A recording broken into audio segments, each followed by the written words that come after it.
உங்கள் யாவரையும் இயேசுவின் நாமத்திலே நான் மிகவும் அன்போடு நான் வரவேற்கிறேன். சந்தோஷமாக இருக்கீங்களா? தேவன் நம்மை ஆளும்படியாக இந்த பூமியிலே சிருஷ்டித்தார். ஏதோ ஒரு மூலையில் போய் முடங்கி கிடக்கும்படி அல்ல. தேவன் நம்மை ஆளுகையை மனுஷனுக்கு கொடுத்தார். மனிதனை தேவன் சிருஷ்டிக்கும் பொழுது அவர்களை ஆணும் பெண்ணுமாக சிருஷ்டித்தார். 2 ஜெண்டர் பாருங்க, 2 பேரையும் 2 ஆண் 2 பெண்ணுன்னு உண்டாக்கல. அந்த இனம் அது ஏன் 2 வித்தியாசமாக படைச்சார்னா அவங்க பலுகணும், பெருகணும், பூமியை நிரப்பணும். ஆகவே தான் ஆணும் கல்யாணம் பண்ணுறது கிடையாது. இந்த காலத்தில் ரொம்ப மோசமாக போச்சு. திருச்சபையிலேயே ஆணுக்கு கல்யாணம் கொடுக்குறாங்க. ஆனால் தேவன் திருமணத்தின் நோக்கம் என்ன? ஒரு ஆணும் பெண்ணுமாக சிருஷ்டித்து அந்த பெண்ணை எந்த விதத்திலும் ஆணை விட மட்டமாக வைக்கல. 2 பேருக்கும் கர்த்தர் சொல்றாரு, பலுகி பெருகி பூமியை நிரப்பி கீழ்ப்படுத்தி அனைத்தையும் ஆண்டு கொள்ளுங்கள் என்கிற ஒரு ஆளுகையை தேவன் மனுஷனுக்கு கொடுத்தார். ஆனால் நடந்த சம்பவம் 3ஆம் அதிகாரம் படிக்கும் பொழுது அவர்கள் தேவனுடைய வார்த்தையை நிராகரித்து அவர்கள் மனது மாம்சம் அவர்கள் தாங்களாகவே ஒரு காரியத்தை தீர்மானித்தார்கள். அதை தான் வேதம் மீறுதல் என்று சொல்லுகிறது. தேவனுடைய வார்த்தையை அசட்டை பண்ணி மீறினபடினாலே மனுஷன் தன்னுடைய ஆளுகையை இழந்து போனான். அது நிமித்தம் என்ன நடந்தது என்ற அருமையான காரியத்தை நம்ம தொடர் போதனையா எப்படி இந்த ஆளுகையை இழந்து போனோம், திரும்ப நமக்கு என்ன கொடுக்கப்பட்டிருக்கு என்பதை நம்ம படிப்படியாக பார்த்துட்டு வரோம். ரோமர் 5ஆம் அதிகாரம் 12 ஒவ்வொரு வசனமாக நாம் பார்த்து வருகிறோம். ஒரு மனுஷனாலே பாவமும் பாவத்தினாலே மரணமும் உலகத்திலே பிரவேசித்தது போல. அப்போ இங்கே ஒரு காரியத்தை சொல்றாரு, நீங்க செய்த பாவம் அல்ல, ஒரு மனுஷன் முதல் மனிதன் செய்த பாவம். அந்த பாவம் என்ன? அவன் தேவனுடைய வார்த்தையை விட்டு மீறினான். இந்த பாவம் என்ன என்பதை குறித்து கீழுள்ள வசனத்தை பார்த்தீங்கன்னா 14ஆவது வசனம் சொல்றார், ஆதாமின் மீறுதல் அப்படின்னு சொல்றார். அப்போ அந்த ஆதாமின் மீறுதலை தான் பாவம் என்று 12ஆவது வசனத்தில் சொல்லப்படுது. பாவம்னா பிடிக்கிறது, சிகரெட் பிடிக்கிறது, கொலை பண்ணுறது, விபச்சாரம் பண்ணுறது, வேசித்தனம் பண்ணுறது, இது பாவத்தினுடைய செயல். அது பாவம் கிடையாது, பாவத்தினுடைய செயல். பாவம் இருக்கிறதுனால செயல் அப்படி இருக்குது. ஏன் மனுஷனுக்குள்ள பாவம் வந்ததுன்னா, ஒரு மனுஷன் தேவனுடைய வார்த்தை மீறுதலினாலே அந்த பலன் எல்லாருமேலே வந்துருச்சான். இப்போ நம்ம தொடர்ந்து இதில் 20ஆவது வசனமும் 21 தான் நம்ம இன்னைக்கு பார்க்க போகிறோம். இந்த 12 19 வசனம் வரைக்கும் நம்ம ஒவ்வொரு வசனமாக நம்ம அதில் பார்த்துட்டு வந்தோம். அதில் மீறுதலின் பலன், ஒருவருடைய கீழ்ப்படிதலின் பலன், இது 2ஐயும் கம்பேர் பண்ணி பவுல் எழுதுகிற ஒரு அருமையான இந்த கான்ட்ராஸ்ட் பண்ணி எடுத்து காட்டுறார். எப்படி ஒருவன் செய்த அந்த பாவத்தினாலே ஏற்பட்ட மீறுதல் பாவத்தினாலே என்ன ஏற்பட்டது, அதனாலே இந்த பூமியிலே எந்த விதமாக எல்லாம் டிஸார்டர் ஆகி போய் எப்படிப்பட்ட ஒரு மோசமான நிலைமைக்கு இது தள்ளப்பட்டது என்பதையும், பிறகு ஒருவர் இந்த உலகத்தில் மனிதனாக அவர் செய்ததினாலே நமக்கு என்ன கொடுக்கப்பட்டது என்பதை குறித்து இங்கே சொல்லப்படுகிறது. இப்போ நம்ம 20ஆவது வசனத்தையும் 21 நம்ம படிக்கலாம். இந்த படிக்கிறதுக்கு முன்னாடி சொல்கிறேன், ஒருவன் மீறுதல், அந்த மீறுதல் நிமித்தம் ஒரு தீர்ப்பு உண்டானது. ஆதாம் செய்த மீறுதல் நிமித்தம் தேவன் ஒரு தீர்ப்பு கொடுக்கிறார். அந்த தீர்ப்பு தண்டனையாக சொல்லப்படுகிறது, மரணம். அதனுடைய விளைவு என்னன்னு பார்த்தீங்கன்னா, பாவம் செய்தவர்களே அல்ல, பாவம் செய்யாதவர்களையும் மரணம் ஆண்டு கொண்டதுன்னு சொல்லுது.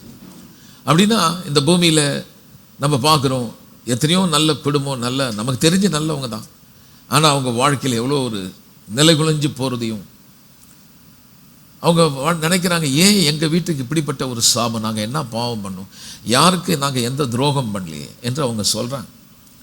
சில நேரத்தில் பயங்கரமான ஆக்சிடெண்ட் நடக்குது, அந்த குடும்பமே எல்லாம் அப்பா அம்மா சேர்த்து குழந்தை வண்டி தனியாக போயிடுச்சு. இதை மாதிரி சில கொடூரமான சம்பவங்கள்லாம் நம்ம படிக்கும்போது சில பேருக்குறாங்க, கடவுள் இருக்கிறாரு, அவர் என்னையா பண்ணிகிட்ருக்காரு, ஏன் ஒன்றுமே செய்ய மாட்டார். நான் அதெல்லாம் உங்களுக்கு எடுத்து காட்டிட்டு வரேன். தேவன் மனுஷன் கையில் இந்த ஆளுகையை கொடுத்த பிறகு அவர் நேராக எதையும் செய்வதில்லை. இப்போ இந்த ஒரு மாநிலத்தில் ஒரு அதிகாரம் கொடுத்துருக்காங்கன்னா, அந்த மத்தியில் இருக்கக்கூடியவர்கள் இந்த இடத்துல ஆளுகையை செலுத்துறது முடியாது. அவங்க இவங்க மாநிலத்தை அவங்க தான் நடத்தணும். அதுபோல நமக்கு கொடுக்கப்பட்ட காரியத்தை தேவன் நடுவில் புகுந்து அவர் செய்யறதில்லை. அவர் சொல்ல, நான் உனக்கு ஆளுகையை கொடுத்துருக்கேன். இப்போ ரட்சிக்கப்பட்ட பிறகு நமக்கு என்ன நடந்தது என்று பார்த்தால், கிறிஸ்து இயேசு ஒருவர் வந்து இந்த பூமியிலே அவர் செய்ததுனால நமக்கு என்ன கொடுக்கப்பட்டது? ஒரு தீர்ப்பு வந்தது. அவர் வழியாக ஒரு தீர்ப்பு. பாவியாய் இருந்த எனக்கு நீதிமான் என்ற ஒரு தீர்ப்பை கர்த்தர் கொடுத்தார். அந்த நீதிமான் என்ற தீர்ப்பு நிமித்தம் தண்டனையிலிருந்து நாம் தப்பித்து கொண்டோம். ரோமர் 8:1 சொல்லுகிறது, கிறிஸ்து இயேசுவுக்குள் இருக்கிற நாம், நமக்கு தண்டனை என்ற தீர்ப்பு இல்லை, ஆக்கினை தீர்ப்பு இல்லை என்பதை மிக அதிகமாக துல்லியமாக டிஃபைன் பண்ணி வகையறுத்து பேசுகிறார். இப்போ இது மட்டுமல்ல, மேலும் இன்னும் கொஞ்சம் காரியத்தை சொல்லணும்னு விரும்புகிறார். ஏன் நம்ம ஆளுகையை இழந்துட்டோம், எப்படி நம்ம ஆளுகை செய்ய முடியும்னு சொல்லும்போது, கர்த்தர் எப்படிலாம் நியாயப்பிரமாணத்தை கொடுத்தாரு, அந்த நியாயப்பிரமாணத்தினால நமக்கு என்ன கிடைச்சது, கிறிஸ்து இயேசுவின் வழியாக கிருபையினால நமக்கு என்ன பலன் உண்டானது என்பதெல்லாம் இதை கொஞ்சம் சொல்ல விரும்புகிறார். மேலும் மீறுதல் பெருகும்படி நியாயப்பிரமாணம் வந்தது. முதல் தடவை ஒரு மனுஷன் செய்த பாவத்தினால மீறுதல் நிமித்தம் பாவம், மரணம் இந்த உலகத்தில் வந்ததுன்னு சொல்லப்படுது. இப்போ அவர் சொல்றாரு, மேலும் ஒன்று சொல்ல விரும்புகிறேன், மீறுதல் பெருகும்படி நியாயப்பிரமாணம் வந்தது. அப்போ அப்படி இருந்தும் பாவம் பெருகின இடத்திலே கிருபை அதிகமாய் பெருகிற்று. இப்போ இது நம்ம விளங்கணும்னா, ஏற்கனவே நான் சொல்லியிருக்கேன், இருந்தாலும் பரவாயில்ல, 18ஆம் வசனத்தையும் 19ஆம் வசனத்தையும் படித்தோம்னா, மீறுதல் பெருகும்படி நியாயப்பிரமாணம் வந்ததுன்னு சொன்னால் அது என்னன்னு சொல்லி நம்ம பார்க்கலாம். திரும்ப ஒரு தடவை அங்கே போகலாம். ஒரே மீறுதனாலே எல்லா மனுஷருக்கும் தண்டிக்கப்பட வேண்டும். ஏன்னா அந்த தமிழ் நம்ம இந்த ஆக்கினேன்னா நம்மளுக்கு புரிய மாட்டேது, அதனால தான் அப்படி படிக்கிறேன். ஒருவன் செய்த மீறுதினாலே எல்லா மனுஷருக்கும், அதை கவனிக்கணும், தண்டனைக்கு ஏதுவான ஒரு தீர்ப்பு, ஜுடிஷியல் ஆக்ட், பரலோகத்திற்கு தேவன் இந்த பூமியிலே மனுக்குலத்தின் மேல் ஒரு தீர்ப்பு சொல்லுகிறார். அது என்ன? தண்டிக்கப்பட வேண்டும் என்ற ஒரு தீர்ப்பு கொடுக்கப்பட்டது. ஆனால் நல்ல செய்தி என்ன? இப்படி ஒரு மீறுதல் இருந்தாலும் ஒரே நீதியினாலே எல்லா மனுஷருக்கும் ஜீவனை அளிக்கும் நீதிக்கு ஏதுவான தீர்ப்பு உண்டாயிற்று. ஒரு மனுஷனால எல்லா மனுஷனுக்கும் ஒரு தீர்ப்பு கொடுக்கப்பட்டது, பாவத்தினால தண்டனை. ஆனால் இயேசு கிறிஸ்து ஒருவர் இந்த பூமியில் வந்ததினாலே அவர் செய்த அந்த காரியம், ஒருவன் செய்த செயல் நம் வாழ்க்கையில் பெரிய பாதகத்தை கொண்டு வந்தது, பாவத்தை கொண்டு வந்தது, சாபத்தை கொண்டு வந்தது. இப்போ இந்த மனுக்குலத்தை மீட்பதற்கு இயேசு இந்த உலகத்தில் சகலவற்றையும் சிருஷ்டித்த தேவன் மாம்சத்திலே மனிதனாக வந்தார். அவர் மனுஷனாக வந்த சிலுவையில் மரித்ததை குறித்து சரியான ஒரு வெளிப்பாடு உண்டாகலைன்னா நம்ம இந்த பூமியில் ஆளும்படியான ஒரு ஆளுகையை நம்ம செலுத்த முடியாது. எந்த பிரச்சனை வந்தாலும் அது கடவுள் கொடுத்தாரு, ஆண்டவர் செய்கிறாரு என்று நம்ம அது கீழே போயிடுவே ஒழிய ஒரு முறை கூட அந்த காரியத்தை, அந்த சாத்தானை நீங்கள் எதிர்த்து நிற்க மாட்டீங்க. காரணம் என்னன்னா, உங்களுக்கு என்ன நடந்ததுன்னு தெரியல.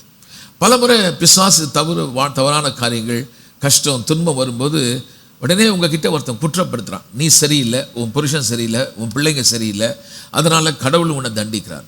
நான் சொல்கிறேன், அவன் ஒரு பொய்யன். உங்களை அவர் தண்டிப்பது அவருடைய விருப்பம் அல்ல, அவருடைய சித்தம் அல்ல. ஒரு மனுஷன் கூட கெட்டு போவது என் தேவனுடைய சித்தம் அல்ல. எல்லாரும் மனம் திரும்பி அவரை ஏற்றுக்கொண்டு ஒரு நல்ல வாழ்வு அடையணுன்னு தான் தேவனுடைய விருப்பம்.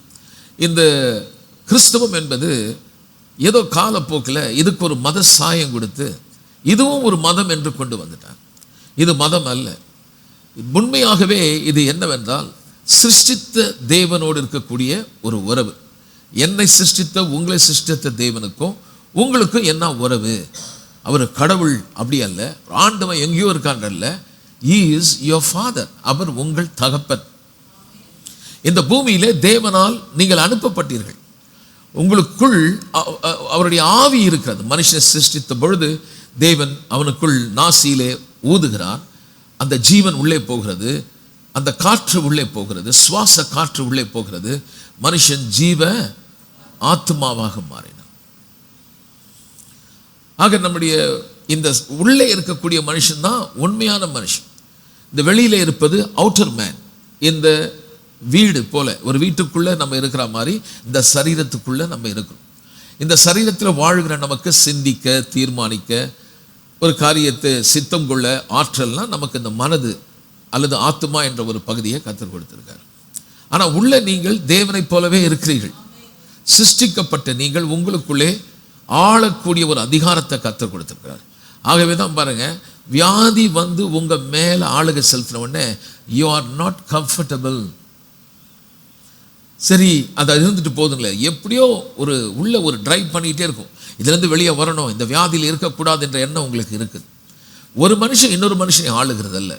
இந்த மீறுதல் நிமித்தம் வந்த பாவம், வியாதி, மரணம், தீங்கு, சாபம் எதுவுமே உங்களை இனி ஆள முடியாது. ஏனென்றால் இதற்கு முன்பாக ஒரு தீர்ப்பு இருந்தது. அது அவனுக்கு மேல் அந்த தீர்ப்பு என்ன? மரணம். அந்த மரணம் என்றால் என்ன? எல்லாவித தீமையும், சாபமும், பொல்லாப்பும், கேடுகளும், மனநிலை பாதிப்பான குழந்தைகளும், இப்படி பல தீங்கான காரியம் வந்து மனுஷனை ஆண்டு கொண்டது.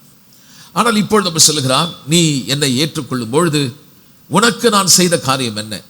ஒருவனுடைய மீறுதல் நிமித்தம் இப்படி உண்டானது, ஆனால் ஒருவருடைய கீழ்ப்படிதினாலே, இங்கே சொல்லப்பட்டு ஒருவருடைய நீதியினாலே எல்லா மனுஷருக்கும் ஜீவனை அளிக்கும் நீதிக்கு ஏதுவான தீர்ப்பு உண்டாயிற்று. அன்றியும் இன்னும் கொஞ்சம் சொல்றார், ஒரு மனுஷனுடைய கீழ்ப்படியாமையினாலே அநேகர் பாவிகளாக்கப்பட்டது போல ஒருவருடைய கீழ்ப்படிதினாலே அநேகர் நீதிமான்களாக்கப்படுகிறார்கள். இப்போ இந்த நீதிமான் சொல்லும்போது தேவனுடைய சமூகத்தில் நீங்கள் எந்தவித குற்றமான சாட்சி இல்லாமல் இருக்கக்கூடிய ஒரு தகுதியை கர்த்தர் கொடுத்துட்டார். இப்போ உலகத்தில் மதங்கள் என்ன பண்ணுதுன்னா, அந்த கடவுளை என்னை சிருஷ்டித்த தேவன் ஒருத்தர் இருக்கிறாரு, அவருக்கு முன்னாடி நிற்கிறதுக்கு நான் என்ன பண்ணணும், நான் என்ன செய்தால் அவர் என் மேலே கோபம் நீங்கும், இந்த கோபமாக என் வீட்டை தண்டிக்கிறாரு, நாங்கள் இப்படி பாடுபடுறோமே, கஷ்டப்படுறோமே, இதிலிருந்து நான் விடுபடுறதுக்கு என்ன பண்ணணும்னு சொல்லும்போது, இந்த உலகத்தில் பல மதங்கள் நீ இதை செய், அதை செய், இந்த பிராயச்சித்தத்தை பண்ண, அதை பண்ணுன்னு சொல்கிறாங்க. ஆனால் இங்கே ஒரு நல்ல காரியத்தை நான் சொல்ல விரும்புகிறேன். நீங்கள் எதையும் செய்ய வேண்டாம். உங்களுக்கு பதிலாக தேவன் இந்த உலகத்தில் மனிதனாக வந்து அவர் சிலுவையின் மரண பரியந்தம் கீழ்ப்படிந்தபடினாலே உங்களுக்கு ஒரு ஜுடிஷியல் ஆக்ட், உங்களுக்கு ஒரு நியாய தீர்ப்பு ஒன்று கொடுக்கப்படுகிறது. அது என்ன? நீங்கள் நீதிமான்களாக்கப்பட்டிருக்கிறீர்கள். அப்போ 13வது வசனம் 14வது வசனம் இன்னும் கொஞ்சம் படிச்சுட்டு கீழே வந்தோம்னா நமக்கு நல்லா விளங்கும். பாருங்க, நியாயப்பிரமாணத்தை குறித்து சொன்னார் இல்லையா? இந்த 20வது வசனத்தை சொல்லும்போது நியாயப்பிரமாணம் வந்ததுன்னு சொன்னார். ஒருவனுடைய மீறுதல்னால பாவம், மரணம் வந்ததுன்னு சொன்னார். நியாயப்பிரமாணத்தை பற்றி சொல்லும்போது மீறுதல் பெருகும்படி நியாயப்பிரமாணம் வந்ததுன்னு சொன்னால், இந்த நியாயப்பிரமாணம்னா என்ன என்பதை குறித்து நமக்கு நல்லா விளங்கணும். நியாயப்பிரமாணம் என்று சொல்லும்போது டூஸ் அண்ட் டோன்ட்ஸ், இதை செய்யணும், அதை செய்யக்கூடாது, என்னென்ன பண்ணணும், நியாயமாக ஒழுக்கமாக வாழ்த்து நிறைய கட்டளைகள். இந்த கட்டளைகளை நீங்கள் மீறினதுனால பாவம் அல்ல, இது வர்றதுக்கு முன்னாடியே பாவம் இந்த உலகத்தில் இருந்ததாம். அது சொல்றாரு பாருங்க, 13வது வசனம், நியாயப்பிரமாணம் கொடுக்கப்படுவதற்கு முன்னும் பாவம் வந்து உலகத்தில். அப்போ ஒரு கட்டளை இருக்குது, ஒரு லா இருக்குது, இதை செய்யக்கூடாதுன்னு, அதை மீறினது தப்பு. அப்போதானே நான் தவறு பண்ணுறேன், அப்போதானே என்னை தண்டிக்கணும். சட்டமே இல்லாத பொழுது எப்படி என்னை தண்டிக்க முடியும்? அப்போ வேதம் சொல்லுது, ஏற்கனவே ஒருவருடைய பாவம் நீங்கள் செய்றீங்களோ செய்யலையோ, பாவம் செய்யாதவர்களையும் 14வது வசனம் சொல்றாரு, இந்த பாவம் ஆண்டு கொண்டதுன்னு சொல்றாரு. அப்போ அந்த ஒரு மனுஷனுடைய ஆக்ட், அந்த ஒரு மனுஷனுடைய செயல் என் செயலாக என்னப்படி. ஏன் இதெல்லாம் சொல்றேன்னா, இன்னைக்கு இயேசு கிறிஸ்துவின் ஒருவரால் உங்களுக்கு என்ன கிடைச்சது என்பது நீங்க தெரியணும். அதை சொல்லும்போது 15வது வசனம் சொல்றாரு, மீறுதலின் பலன் கிருபை வரத்தின் பலனுக்கு ஒப்பானதல்ல. அப்போ சரி, ஒருவன் செய்த பாவத்தினால, மீறுதனால என்னுடைய வாழ்க்கையில் கஷ்டம், துன்பம் எல்லாம் வந்ததுன்னா அதனுடைய பலன். ஆனால் இயேசு வந்து சிலுவையில் எனக்கு பதிலாக கடைசி வரை அந்த சிலுவையின் மரணம் பரியந்தம் கீழ்ப்படிஞ்சாரே, அதனால எனக்கு என்ன பலன் கொடுக்கப்பட்டது. நம்ம என்ன நினைக்கிறோம், நான் என்ன செய்தால் அவர்கிட்ட பலன் வரும், எப்படியாவது ஏதாவது ஒன்று பண்ணி அவரை இம்ப்ரெஸ் பண்ணணும் அப்படின்னு சொல்லி நம்முடைய சுய முயற்சியை கொண்டு வந்து முதல்ல நிறுத்துறோம். அதாவது சுய நீதி. வேதம் சொல்லுது, உன் சுய நீதினால நீ ரட்சிக்கப்பட முடியாது. ஒரு மனுஷனும் ரட்சிக்கப்பட முடியாது. ஏனென்றால் இந்த தேவன் மிகப்பெரிய ஒரு பரிசுத்தமான ஒரு தேவன். என்னுடைய கிரியைகளினாலே நான் சம்பாதிக்க முடியாததை தேவன் இலவசமாக கொடுத்தார். அப்படி வேதம் சொல்லும்போது சொல்லுகிறது, மீறுதலின் பலன் ஒரு பக்கம் இருக்கிறது. அது என்ன? அந்த மீறுதல் தான் பாவமாக வந்தது. பாவம் தான் மீறுதல் சொல்லுது. அந்த பாவத்தினாலே ஒரு தீர்ப்பு கொடுக்கப்படுகிறது, தண்டனை, மரணம். அப்பனா எல்லா சாபமும், தீங்கும், வியாதியும் அதனால் நமக்கு வந்துச்சு. அப்படின்னா ஒருவனுடைய மீறுதனாலே அநேகர் மரித்திருக்க, அநேகர் கஷ்டப்பட, வேதனைப்பட, சாபத்தில் வாழ தேவனுடைய கிருபையும் இயேசு கிறிஸ்து என்னும் ஒரு மனுஷனுடைய கிருபையினாலே வரும் ஈவு அல்லது பரிசு அநேகர் மேல் பெருகிற்று. அது எப்படி பெருகிச்சுன்னு சொல்லும் போது 17வது வசனம் சொல்றாரு, ஒருவனுடைய மீறுதனாலே ஒருவன் வழியாக மரணம் ஆண்டு கொண்டிருக்க. ஆளுகையை பற்றி பேச பாருங்க. கிருபையின் பரிபூரணத்தையும் நீதியாக ஈவின் பரிபூரணத்தை பெறுகிறவர்கள் இயேசு கிறிஸ்து ஒருவராலே ஜீவனை அடைந்து ஆளுவார்கள் என்பது அதிக நிச்சயம். சரி, இப்போ நம்ம கொஞ்சம் விளக்கமாக சொல்கிறோம்.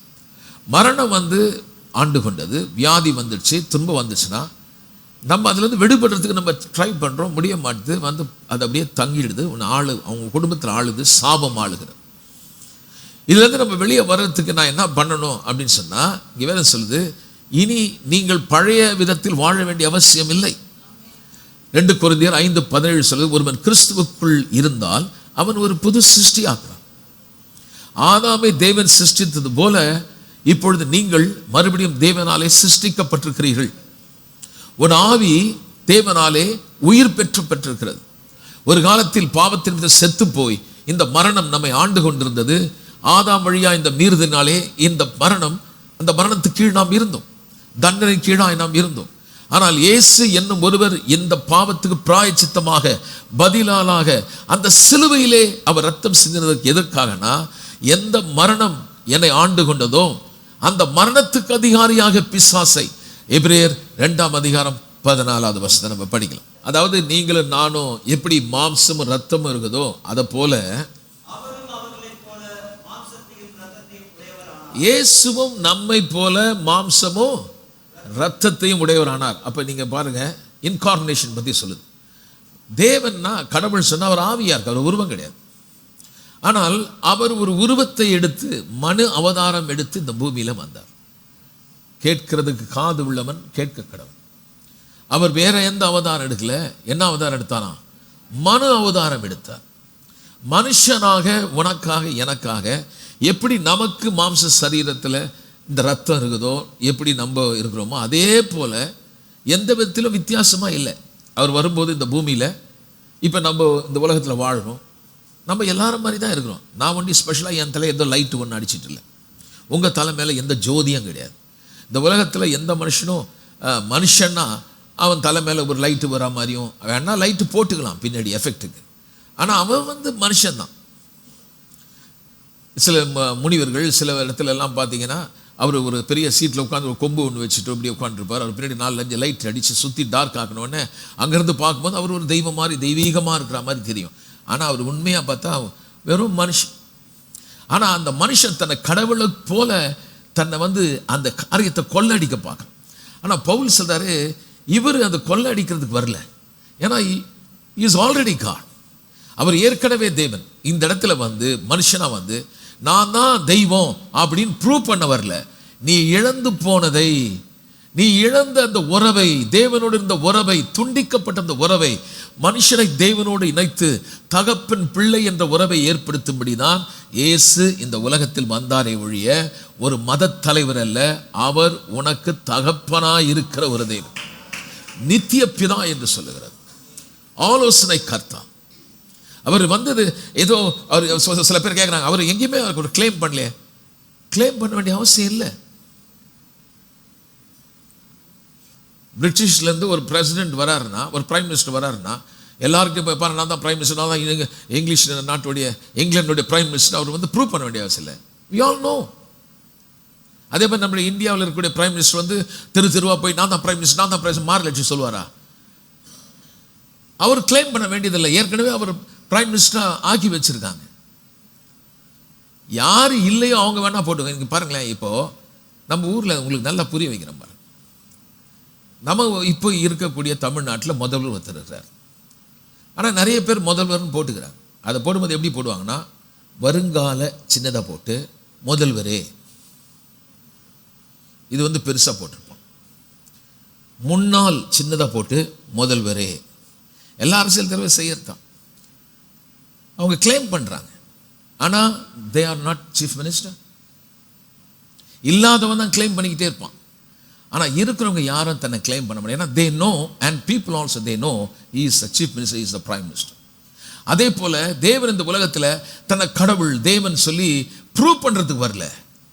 எல்லா முழங்காலும் அவர் செய்த நன்மையை நீ புரியும் பொழுது, உனக்கு எப்படிப்பட்ட மீட்பை அவர் கொடுத்திருக்கிறான்னு அறிந்தால், வேதம் சொல்லுது, இந்த சத்தியத்தை நீ விளங்கினால் உன் முழங்கால் மடங்கும்.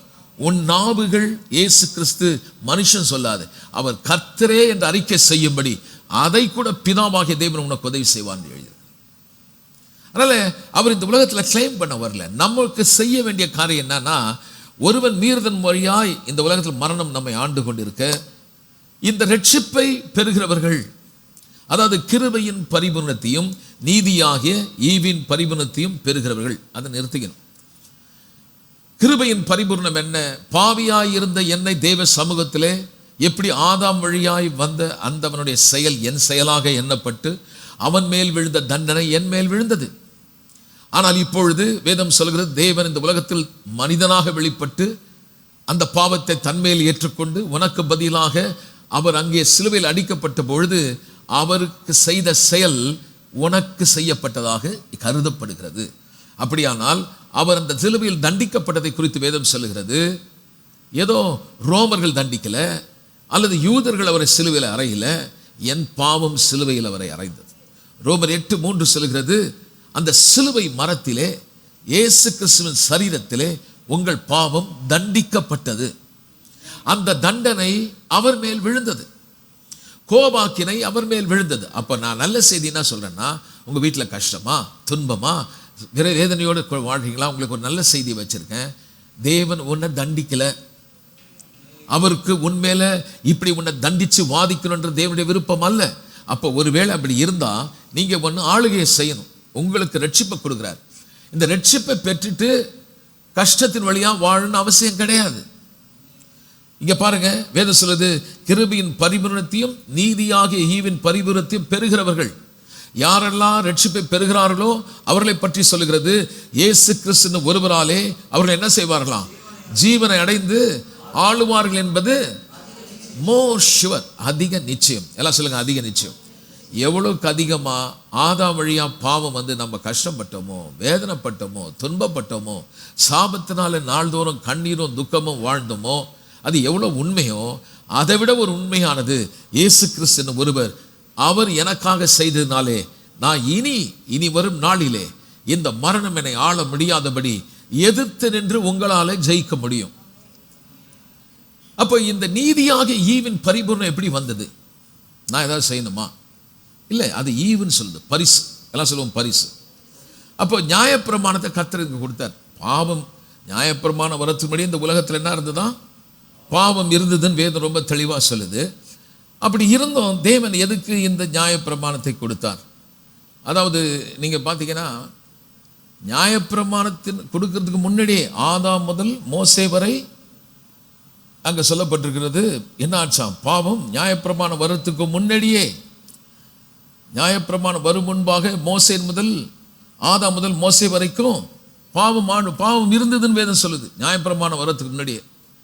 அப்போ எதனால் இந்த நியாயப்பிரமாணம் கொடுக்கப்பட்டதுன்னா, இது எப்படி வந்ததுன்னா, ஒரு வார்த்தை பயன்படுத்தப்படுகிறது. கலாத்தியர் 2ஆம் அதிகாரம் 4வது வசனம் பார்த்தீங்கன்னா, அலாங் சைடு அப்படின்னா பக்க வழியா, அதே நம்ம கூட பக்கமாக நம்ம கூடயே சேர்ந்து வந்துடுச்சான் இந்த நியாயப்பிரமாணம். அந்த மாதிரி டேர்மில் தான் அவர் எழுதுறார். இந்த 20வது வசனம் சொல்கிறார் பாருங்க, 20வது வசனம், மீறுதல் பெருகும்படி நியாயப்பிரமாணம் வந்தது அப்படின்னா அது கரெக்டாக எப்படி போட்டிருக்குன்னா, எப்படி இந்த மீறுதல் வந்ததோ அதோடு கூட அந்த பக்க வழியா அதோடு சேர்ந்து அலாங் சைடு அதோடு பக்க வழியா வந்துச்சான். அந்த வார்த்தை, இதே வார்த்தை அங்கே சொல்லப்படுது கலாத்தியர் 2ஆம் அதிகாரம் 4வது வசனம். அந்த ஒரு குறிப்பிட்ட வசனத்தை நான் காட்டுறேன். அந்த வார்த்தை, கிறிஸ்து இயேசுக்குள் நமக்கு உண்டான சுயாதீனத்தை உளவு பார்த்து நியாயப்பிரமாணத்துக்கு அடிமைகளாகும் பொருட்டாக, நியாயப்பிரமாணம் போட்டு அடைக்கிறது எப்படி வந்தது? அது பக்க வழியா. ஒரு பாவம் மரணம் இருந்ததுங்க, ஏற்கனவே அது இருந்தது, நியாயப்பிரமாணத்தினால வரல. அப்ப என்ன சொல்றதுன்னா, நியாயப்பிரமாணத்துக்கு முன்னாடியே இருக்குதுன்னா அது எப்படி அந்த நியாயப்பிரமாணம் உங்களுக்கு நீதியை கொடுக்கும்? நியாயப்பிரமாண ஒழுக்கமாக வாழணுன்ற சட்ட திட்டங்கள்லாம் இருக்கு இல்லையா, அது வர்றதுக்கு முன்னாடியே பாவம் இருக்குமானால் அந்த சட்டம் என்னை எப்படி நீதிமானாய் மாற்ற முடியும்? முன்பு அந்த சட்டம் இல்லை, ஆனால் சட்டம் இல்லாமலேயே அது பாவமாக எண்ணப்பட்டது. ஆனால் சட்டம் இல்லைன்னா கண்டிப்பாக அது மீறுதல் இல்லையே. சட்டம் இல்லை என்றால் மீறுதல் இல்லை. ஆனாலும் கூட வேதம் சொல்கிறது இந்த பாவம் மனுஷனை ஆண்டு கொண்டதுன்னு சொன்னால், இப்போ நியாயப்பிரமாணத்தை ஏன் கற்றுக் கொடுத்தாருன்னா மீறுதல் பெருகும்படி. ரோமர் 3ஆம் அதிகாரம் 20வது வசனம். இன்னைக்கு சில காரியத்தை நம்ம பார்ப்போம். What is the purpose of the law? Why God gave the law? ஏன் கர்த்தர் நியாயப்பிரமாணத்தை கொடுத்தார்? அந்த நியாயப்பிரமாணத்தினால நமக்கு எந்த பலனும் இல்லைன்னா எதுக்கு கொடுக்கணும்? ரோமர் 3ஆம் அதிகாரம் 20வது வசனத்தை நம்ம பார்க்கலாம்.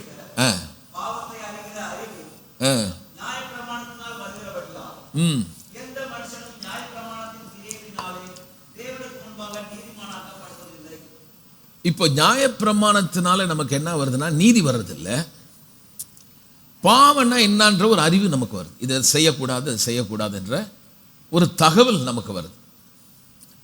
அதனால எந்த ஒரு மனுஷனும் தனக்கு கிடைச்ச தகவலை இதெல்லாம் செய்யணும் செய்யக்கூடாதுன்னு சொல்லியிருக்கு இல்லையா, அதை தன்னுடைய செயலில் கொண்டு by their action, by their doing, ஒரு மனுஷனும் they cannot earn the righteousness of God.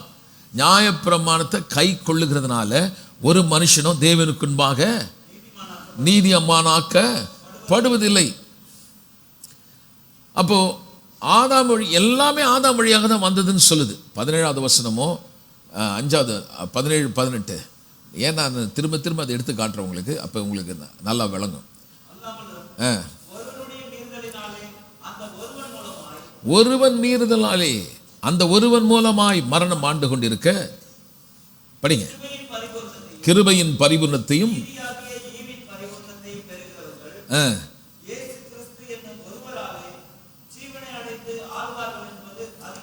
அப்ப இந்த கிருபையின் பரிபூரணம் சொல்லும்போது என் இடத்தை ஏற்றுக்கொண்டு தேவன் செய்த அந்த கிருபை. நியாயமா என்ன தண்டிக்கணும்?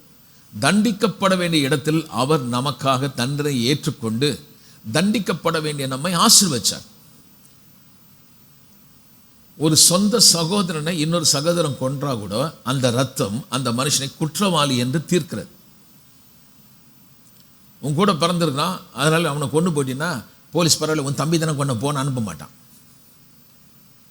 நான் பேசவே மாட்டேன். என் தம்பிங்க நான் கொல்றதுக்கு ரைட்டுக்கு நீ சொல்ல முடியாது, உன் மனைவியை நீ கொல்ல முடியாது, உன்னையே நீ கொண்டுக்க முடியாது. தற்கொலை பண்ணால் கூட போலீஸ் வந்து பிடிச்சிட்டு போகும், ஏன்னா உனக்கு அது ரைட்டு கிடையாது. கவனிக்கிறீங்களா?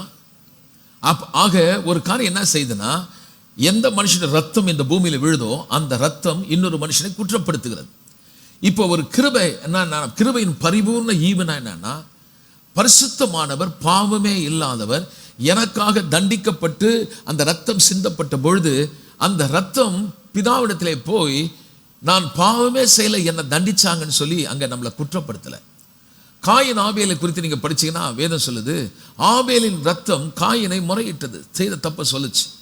ஆனால் உங்கள் மூத்த சகோதரன் உனக்காக மனுஷனாக வெளிப்பட்டவர் தன் சொந்த ரத்தத்தை சிந்தின பொழுது அந்த ரத்தத்தை எடுத்துட்டு போயிட்டு தண்டிக்கப்பட வேண்டிய நமக்காக இந்த ரத்தம் உனக்காய் பரிந்து பேசியதே அது கிருபையின் பரிபூர்ணமாகிய காரியம்.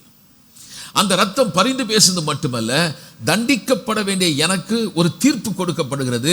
இனி நீ தண்டிக்கப்பட வேண்டிய அவசியம் இல்லை. காரணம் என்னவென்றால் உனக்கு பதிலாக ஒரு தண்டிக்கப்பட்டபடினாலே அந்த ஆக்கினை தீர்ப்பிலிருந்து நான் நீங்களாக்கப்பட்டேன். அப்படின்னா என்ன தீமை வந்தாலும் என்ன பொல்லாப்பு வந்தாலும் நீங்கள் அதை பார்த்துட்டு சரி இருந்துட்டு போச்சுன்னு விட்டுறக்கூடாது. உடனே நீங்கள் அதற்கு எதிராக ஆளுகையை செலுத்தணும். வியாதி வந்தாலும் பாவம் வந்தாலும் சாபம் வந்தாலும் பலவீனம் வந்தாலும் சத்தியத்தை நீங்கள் புரிந்து கொண்டால் உடனே சொல்வீங்க, எப்படி இந்த சரீரத்திலே வியாதி என்னை ஆள முடியும்?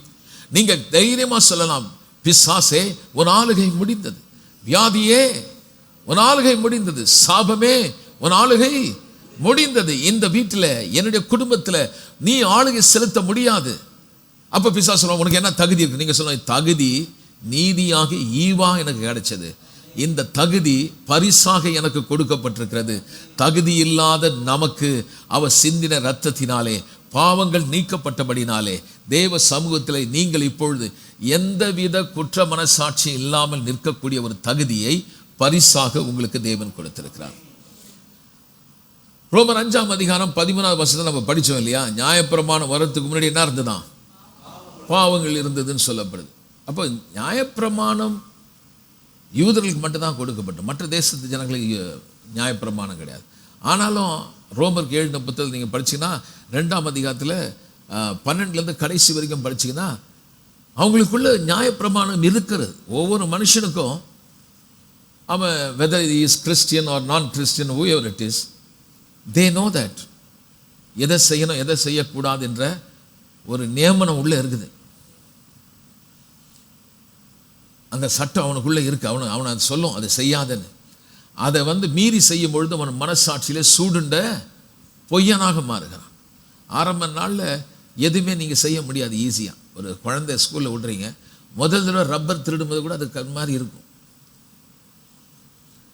ரப்பர் திருடி பென்சில் திருடி எடுத்துன்னு வருதுன்னா பிள்ளைங்க அம்மா வரலையா நான் வாங்கி கொடுத்தது 1 2 எடுத்துன்னு வந்திருக்கானா எவ்வளோ சாமர்த்தியம் நினச்சின்னா நாளைக்கு நிறைய திருட ஆரம்பிச்சு. பையனை கடைக்கு அனுப்பும்போது சின்ன வயசில் அனுப்புகிறாங்க. ஒருத்தர் அப்படி தான் சொன்னார். பெரிய ஆஃபீஸர் லஞ்சம் வாங்கிட்டார், கையும் களவுமாக பிடிச்சிட்டாங்க. அவர் நீதிமன்றத்தில் நிறுத்தி நிரூபிக்கப்பட்டன்னு சொல்கிறாரு, என்னை எதுக்கு தண்டிக்கிறீங்க, நியாயமாக நீங்கள் எங்கள் அம்மாவை தான் தண்டிக்கணும்னார். அவரை கேட்டாங்க, ஏன்டா பாவி இப்படி சொல்கிறீன்னா, ஆமாம் எனக்கு எங்கள் அம்மா தான் பழக்கம் பண்ணுச்சு. நான் கடையில் சொன்னால் கடைக்கு போய் பொருள் வாங்கிட்டு வர போகிறேன். எங்கள் அம்மா சொல்லும், அது பொருள் வாங்கிட்டு முட்டை வாங்கிட்டு கூட ஒரு முட்டையும் வாங்கிக்கணும். நான் ஒவ்வொரு தடவையும் ஏதாவது வாங்கிட்டு வரும்போதெல்லாம் எனக்கு ஏதாவது ஒன்று காசு கொடுப்பாங்க, அதை வாங்கிக்கோ இதை வாங்கி. அன்னிலேருந்து இந்த ஸ்வீட் மணி நான் பழகிட்டேன். ஏதாவது செய்யணுன்னா ஏதாவது கொடுத்தா தான் நான் செய்வேன். இந்த நிலைக்கு நான் தள்ளப்பட்டுட்டேன். நான் என்ன சொல்ல வரேன், அதை சொல்கிறது ஒருவேளை நம்மளுக்கு சிரிப்பாக இருக்கலாம், ஆனால் அதை செய்யும்போது அந்த காரியம் தவறுன்னு கண்டிப்பாக அவருக்கு தெரியும். அப்படி சொல்லும்போது நியாயம் மாதிரி தெரியுது பாருங்க. ஆனால் நியாயம் அல்ல. உனக்கு யாரும் சொல்ல வேணாம், சொல்லாமலே உனக்கு தெரியும் அது தவறுன்னு. ஏன்னா அது வேதம் சொல்லுது, அவனுக்குள்ளே இருக்கிறது. இப்போ இந்த நியாயப்பிரமாணத்தை குறித்து சொல்லும்போது முதல் காரியம் நான் சொல்ல விரும்புகிறேன், பாவம் என்ன என்பதை வகையறுக்கிறது. That is why God gave the law. முதல் காரியம்.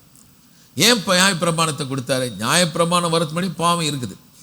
ஆனால் லா டிஃபைன்ஸ் இட். இந்த நியாயப்பிரமாணம் பாவம் இன்னதென்று வகையறுக்கிறது. அப்போ நியாயப்பிரமாணத்தை குறித்து சொல்லாமல் ஒரு மனுஷன் ரட்சிப்பை பெறது சாத்தியம் இல்லை. அவன் தான் குற்றவாளினே தெரியாது. இப்போ உதாரணத்துக்கு சொல்ல போனால் அவங்க சில பேர் என்ன நினைக்கிறாங்க, நான் சின்ன வயசில் எந்த தப்பும் பண்ணதில்லை, நான் கரெக்டான ஆள் தானே, எனக்கு என்னத்துக்கு ரட்சிப்புன்னு கேட்குறாங்க. அப்போ நியாயப்பிரமாணத்தை பற்றி சொல்லும்போது அவங்களுக்கு தெரியுது அவர்கள் பாவிகள் என்பதை இந்த நியாயப்பிரமாணம் அவர்களை குற்றப்படுத்தும். இந்த நியாயப்பிரமாணம் மீறுதலை பெருக்கி காட்டும். அப்படின்னா ஒரு சாதாரணமாக ஒரு கிருமி இருக்குன்னா நம்மளால் கண்ணில் பார்க்க முடியும். ஆனால் அதை ஒரு குறிப்பிட்ட லென்ஸ் வச்சு பார்க்கும்போது அது எவ்வளோ பயங்கரமானதெல்லாம் உள்ளே இருக்குன்னு தெரியும். இப்போ நீங்கள் குடிக்கிறீங்க தண்ணி, நானும் குடிக்கிறேன். ஆனால் அந்த தண்ணி உள்ளே என்ன இருக்குன்னு சொல்லி நம்ம ஒரு டெலிஸ்கோப் வச்சு அதை பார்த்தோம்னா பயமாக இருக்கும். 104 கால் வச்ச பூச்சிலாம் உள்ளே இருக்கும். அப்படியே மடக்கு நம்ம குடிச்சிடணும். அதே மாதிரி ஹோட்டலில் உட்காந்து சாப்பிட்றோம், வீட்டில் சாப்பிட்றோம், தட்டு எட்டுன்னு வரோம். அந்த தட்டில் நீங்கள் நல்லா தான் சோப்பு போட்டு கழுவினாலும் நீங்கள் கொண்டு போய் அதை எடுத்து பாருங்கள், அதில் ஏகப்பட்ட பூச்சிங்க உள்ளே உட்காந்துரும். அப்படிலாம் இருந்து நான் எப்படி உயிர் வாழ? உள்ள நமக்கு இம்யூனிட்டி, எதிர்க்கக்கூடிய சக்தி இருக்குது, நல்ல குட் பாக்டீரியாஸ் இருக்குது. அதனால் கெட்ட பாக்டீரியாஸ் வரும்போது சாவடிச்சிடும். சில பேர் நீங்கள் பார்த்தீங்கன்னா பொத்தி பிள்ளைய வளர்ப்பாங்க, அதுங்களுக்கு ஈஸியாக டக்குன்னு வியாதி வந்துடும். இந்த ஜிப்சிஸ் இருக்காங்க பாருங்கள், வேட்டையாடுறவங்க, அவங்க பிள்ளைங்கள்லாம் ரோட்லேயே இருக்கும். நான் கண்ணால் பார்த்தேன் பாருங்கள். நான் ரயில்வேஸில் வேலை செய்தேன். வேலை முடிச்சுட்டு நான் வரும்போது பார்த்தீங்கன்னா அந்த அம்மா குழந்தை பெற்றுச்சு, ஒரு துணியை கட்டிட்டு மழை டைம் பாருங்கள், ஒரே சத்தம் போடுச்சுங்க. குழந்தை பெற்றோட அந்த தொப்புள் கொடியோடு எடுத்துன்னு வந்துட்டு அந்த மழை தண்ணியில் போட்டு கழுவிட்டான் குழந்தைய. அன்றைக்கி போட்ட முதல் தடுப்பு ஊசியாக தான் வச்சுங்க. அதோடு அதுக்கு மேலே அந்த குழந்தை பிழைக்காது, நியாயமாக செத்துடணும். ஆனால் அதை எதிர்ப்பு சக்தி அது சர்வே ஆகும்போது அவங்களுக்கெல்லாம் கொரோனாலாம் வராது. அதனால் நீங்கள் எல்லாத்தையும் அழுக்கெல்லாம் சாப்பிடுன்னு சொல்லலை. நான் என்ன சொல்ல வரேன்னா, உள்ள ஒரு இம்யூனிட்டி இருக்குது பாருங்க. இப்போ ஏன் அது எப்படி நம்ம இந்த கிருமிகள் இருக்கிறத குறிப்பிட்ட ஒரு காரியத்தை பயன்படுத்தி அது உள்ள எத்தனை கிருமி இருக்குதுன்னு கண்டுபிடிக்கிறோமோ, அதுபோல் ஏற்கனவே பாவம் இருக்குது, ஆனால் நம்ம கண்ணில் சரியாக தெரியாத மாதிரி, தெரிஞ்சும் தெரியாத மாதிரி இருக்கணும்ல. ஆனால் இந்த நியாயப்பிரமாணம் கொடுக்கும்போது ரொம்ப திட்டமும் தெளிவுமா படம் போட்டு காட்டிடும். அதில் இப்படி ஒரு காரியம் சொல்லுது. பல சட்டங்கள் கொடுக்கப்பட்டிருக்கு. பார்த்தீங்கன்னா ட்ரெஸ் கோட் இருக்குது, டயட்ரி லா இருக்குது, இப்படி ஏகப்பட்ட சட்டங்கள் இருக்குது. அந்த சட்டத்தில் இயேசுநாதர் இன்னும் கொஞ்சம் ஷார்ப்பாக கொஞ்சம் கூர்மைப்படுத்துகிறார். அது சொல்கிறாரு, ஒருவன் உன்னை 1 மைல் பலவந்தப்படுத்தினால் அவனோடு கூட 2 மைல் கூட நட என்றார். இதெல்லாம் நடக்கிற காரியமா? ஒருவன் உன் கன்னத்தில் அறைந்தால் பேச்ச வருமான், நம்மளை ஒரு கன்னத்தில் கொடுத்தா அவனை திருப்பி அடிச்சப்பதான் நம்ம நிம்மதி வரும். அடிச்சா நம்ம சும்மா இருந்துருவோமா? ஆனால் அவர் சொல்கிறார், இல்லை நீ அப்படி நம்ம செய்ய முடியுமா? அப்போ நமக்கு தெரியுது, இல்லை I'm not able to practice that, என்னால் செய்ய முடியாது. யாரையாவது உன் பிள்ளையாகட்டும், உன் புருஷனாகட்டும், மனைவியாகட்டும் தண்டம் அப்படின்னு சொன்னால் நீ நரகத்துக்கு போகணுன்றார். அப்போ அந்த சட்டம் எவ்வளோ ஒரு பலமாக இருக்குது பாருங்கள். இப்போது அது டிஃபைன் பண்ணுது, அது வகையறுத்து காட்டுது, அதை மிக பெருசாக காட்டுது. இதெல்லாம் ஒரு பாவமா அப்படின்னு நீ சொல்ல முடியாது. அவர் சொல்கிறாரு, நான் பாவத்தை பார்க்காத சுத்த கண் உடையவன். அப்போ ஒரு விபச்சாரம் பண்ணுறதை பற்றி சொல்கிறாரு. ஒரு ஆண் பெண்ணோடு விபச்சாரம் பண்ணுறதை பற்றி எழுதியிருக்குது. நான் ஒன்று சொல்கிறேன், ஒரு பெண்ணை இச்சையோடு பார்க்கணும், அவளோடு அவன் விபச்சாரம் செய்தாச்சுன்றார். அப்போனா எல்லாருமே மாட்டிக்கிட்டான். அப்போ இங்கே பார்த்தீங்கன்னா வேதம் சொல்கிறது, ஒருவனும் நியாயப்பிரமாணத்தின்படி என்ன ஆகுது இல்லையா, நீதிமான் ஆகிறது இல்லை. ஒரு மனுஷன் கூட அதை கை கொண்டு தான் நீதிமான் என்று சொல்லும்படி இல்லை. இப்போ பவுல் ஒரு காலத்தில் தன்னை பற்றி ரொம்ப ஹையராக நினச்சிருந்தார். இப்போ அவர் இதெல்லாம் தெரிஞ்ச பிறகு சொல்கிறாரு, நியாயப்பிரமாணத்தின்படி நான் ரொம்ப நீதியானவன் நினச்சிட்டு இருந்தேன். ஆனால் இப்போ தான் எனக்கு இந்த நியாயப்பிரமாணம் ஏன் கொடுக்கப்பட்டதுன்னு எனக்கு இப்போ தான் எனக்கு தெரியுதுன்றார். அடுத்த அதிகாரம் 7ஆம் அதிகாரத்தை எடுத்துக்குவோம். 13வது வசனத்தை நம்ம படிக்கலாம்.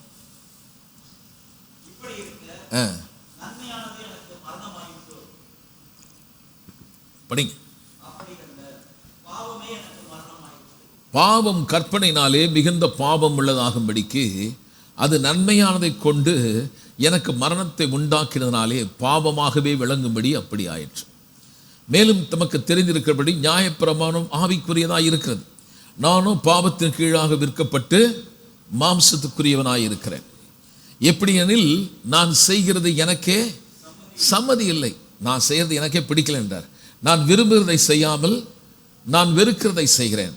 இப்படி நான் விரும்பாததை செய்கிறவனாக இருக்க நியாயப்பிரமாணம் நல்லதென்று ஒத்துக்கொள்கிறேன். அதனால் நான் அல்ல, எனக்குள் இருக்கும் பாவமே அப்படி செய்கிறது.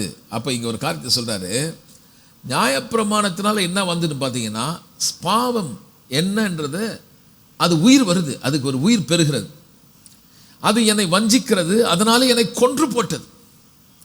நியாயப்பிரமாணம் பரிசுத்தமானது, எனக்கு பரிசுத்தத்தில் கொடுக்கல. நியாயப்பிரமாணம் நீதியை பற்றி சொல்லுது, எனக்கு நீதியை கொடுக்கல.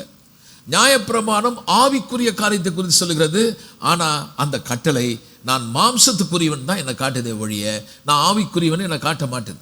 ஒவ்வொரு முறையும் என் குற்றத்தை தான் காட்டுது, நான் பாவி தகுதியற்றவன் என்பதை காட்டுறதுனால. அப்போது எதுக்கு இப்படி எனக்கு என்னால் இதை செய்ய முடியலை, என்னால் கை கொள்ள முடியல, அதை கை கொண்டு நான் நீதிமான் ஆக முடியாதுன்னு தெரிந்தோம். கர்த்தர் எதுக்கு நியாயப்பிரமாணத்தை கொடுத்தாரு? To increase your conviction. முதல் காரியம் சொன்ன பாவத்தை வகையறுக்குது. ரெண்டாவது நியாயப்பிரமாணம் எது கொடுக்கப்படுதுன்னா, நமக்கு நாம் செய்கிறது குற்றம் என்ற குற்றப்படுத்தணும். உன்னை குற்றவாளி என்று தெரியாத வரைக்கும் ரட்சிப்பு நமக்கு அவசியம் இல்லாததாய் மாறுகிறது. இந்த உலகத்தில் நம்ம ரட்சிப்பை பற்றி பேசும்போது ரொம்ப மாரல் லிவிங் இருக்காம, ஒழுக்கமான அவங்களாம் ரட்சிக்கப்படுறதே கிடையாது. ஏன்னா they were thinking they are too moral people. ரொம்ப ஒழுக்கமானவங்க, நான் யாருக்கும் எந்த துரோகமும் இல்லை. காலையில் 6 மணிக்கு வேலைன்னா 5:30 மணிக்கெலாம் நான் போயிடுவேன். 8 மணிக்கு முடியுதுன்னா கூட நான் 8:30 மணிக்கு தான் வருவேன். என் மனைவியை நான் அடித்ததே இல்லை, என்னோட மனைவிக்கு செய்ய வேண்டிய கடமையெல்லாம் செய்திருக்கேன். பார்த்தா ரொம்ப ஒழுக்கமான ஆளாக இருப்பார். அப்போ அவர் என்ன நினைக்கிறாருன்னா, நான் ஒழுக்கம் தானே, நான் நல்லா தானே வாழ்றேன், நான் ஒன்றும் பாவி கிடையாது, எனக்கு ரட்சிப்பு அவசியம் இல்லை நம்ம நினச்சிடும். ஆனால் அதனால தான் பவுல் சொல்கிறாரு, இந்த நியாயப்பிரமாணம் உனக்கு கொடுக்கப்படுறதுனால மீறுதல் பெருகுகிறது. அந்த பாவத்தை படம் பிடித்து உனக்கு காண செய்கிற செயலை பற்றி பேசல, இச்சிக்கிறது, ஒரு உள்ள வரக்கூடிய கெட்ட எண்ணங்கள். நம்ம எதை செய்யக்கூடாதுன்னு நினைக்கிறோமோ அதை செய்கிறோம் பாருங்க, அது உள்ளே இருக்கும். அது தெரியும், உங்களுக்கு நல்லா தெரியும், எல்லாருக்குமே தெரியும். ஒரு மனுஷன் கூட அப்படி சொல்ல முடியாது. அவன் தன்னை கட்டுப்படுத்துகிறான். ஒரு காரியத்தை செய்யறதுக்கு முன்னாடி இதை செய்யறது நல்லது இல்லைன்னு நமக்கு தெரியுது. அப்போ அதை செய்யறதுக்கு தூண்டுதே, அது தூண்டுதுன்னா அது உள்ளே இருக்குது இல்லையா? எனக்குள்ள ஒரு வலி இருக்குதுன்னா, வயிறில் ரொம்ப வலி இருக்குன்னா டாக்டர்கிட்ட போகிறேன், அவர் சொல்ல உள்ள ஒரு கட்டி இருக்குப்பா அப்படின்னாக்கா, பரவாயில்ல அது இருந்துட்டு போகுதுன்னா அந்த கட்டி என்னை சாவடிச்சிடலாம், கட்டி எடுக்கணும். எனக்கு வலியே இல்லைன்றாங்க சில பேர், எனக்கு வலியே இல்லைனால அந்த கட்டியை விட்டுற முடியாது, அப்படியே விட்டுறலான்னு விட முடியாது பாருங்க. அதே மாதிரி பாவம் இருக்குது, உள்ளே இருக்குது. நான் பாவமே செய்யலைன்றதுனால நம்ம ரட்சிப்பு பெற முடியாது. இந்த பாவம் வேரோடு அறுக்கப்பட வேண்டும். இந்த பாவம், ஒரு மனுஷனால் வந்த பாவத்தை உங்களை விட்டு நீக்கப்பட வேண்டுமென்றால் நீங்கள் ஒரு காரியத்தை விசுவாசிக்க வேண்டியதாக இருக்கிறது. என்னவென்றால், எப்படி நான் செய்யாத பாவம் பாவமாக எண்ணப்பட்டு ஆதாம் ஒருவராலே இந்த மீறுதல் நிமித்தம் பாவம் வந்ததோ, அதே போல ஒரு காரியத்தை நான் விசுவாசிக்கணும். ஒருவர் அந்த சிலுவையை கீழ்ப்படிந்தனாலே என் பாவம் நீக்கப்பட்டு எனக்கு நீதி கொடுக்கப்பட்டிருக்கிறது. அப்படின்னா தேவனுடைய சமூகத்தில் போய் நான் நிற்கும் போது எந்த குற்றம் இல்லாமல் நிற்கக்கூடிய ஒரு தகுதி என்னுடைய கிரியைகளினால் அல்ல, பொன்னினாலும் அல்ல, வெள்ளியினாலும் அல்ல, தானத்தினாலும் அல்ல, தர்மத்தினாலும் அல்ல, இயேசுவின் விலையேற பெற்ற இரத்தத்தினால் மட்டுமே இந்த ரட்சிப்பு நமக்கு கொடுக்கப்பட்டிருக்கிறது. அதனால அது சுயநீதி உள்ளவங்களுக்கு ரொம்ப கஷ்டம் பாருங்க. They don't believe in blood of Jesus.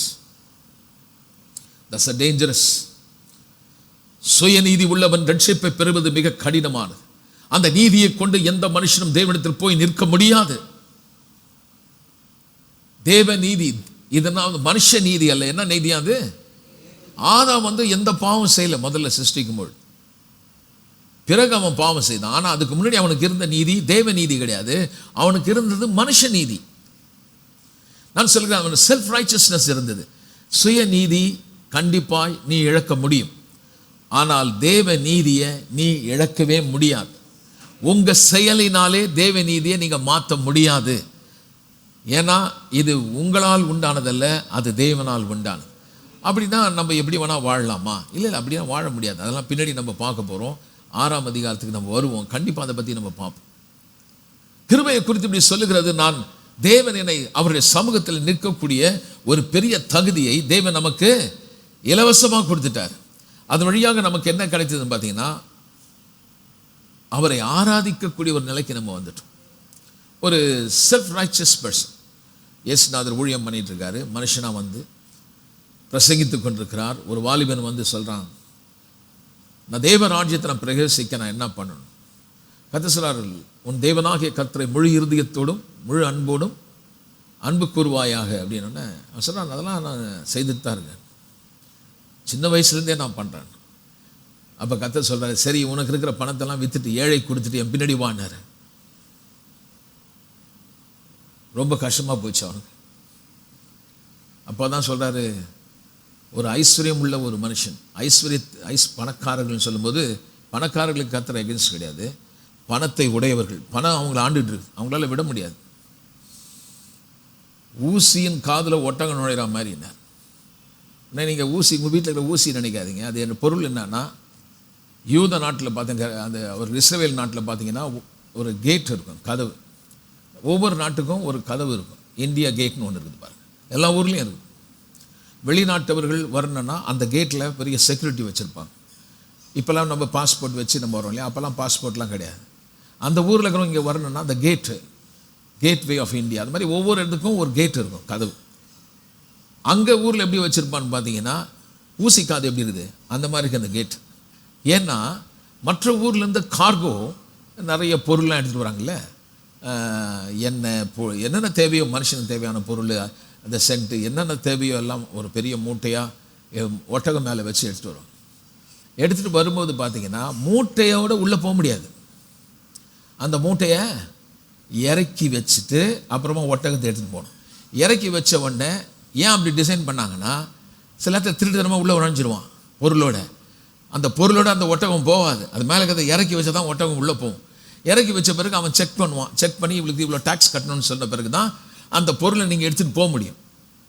இப்போ ஒட்டகம் மேலே வச்சிங்கன்னா இப்படி கூசா இருந்ததுன்னா மேலே முட்டும், கீழே வந்துடும், ஆனால் மேலே முட்டும். அப்போ மேலே இருக்கிற பொருளை கீழே இறக்கி ஆகணும். அதே மாதிரி தேவ ராஜ்யத்துக்கு போனோன்னா நம்ம ஆண்டு கொண்டிருக்கிற பணம், சுய நீதி, பெருமை, கர்வம் எல்லாத்தையும் கீழே போட்டால் தான் நீங்கள் அவர் ராஜ்யத்தில் உள்ளே வர முடியும். அப்போ அவர் சொல்கிறாரு, நீ வரணுன்னா நீ உனக்கு நீ வாழுறியே, நீ உனக்குன்னு வாழாமல் பிறருக்குன்னு வாழு. ஆமென்.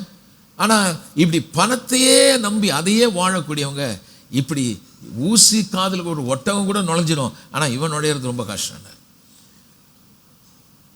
தன்னை குறித்து ரொம்ப செல்ஃப் ரைச்சஸ், அவன் தன்னை குறித்து ரொம்ப நீதி உள்ளவனாய் நினைத்தான்.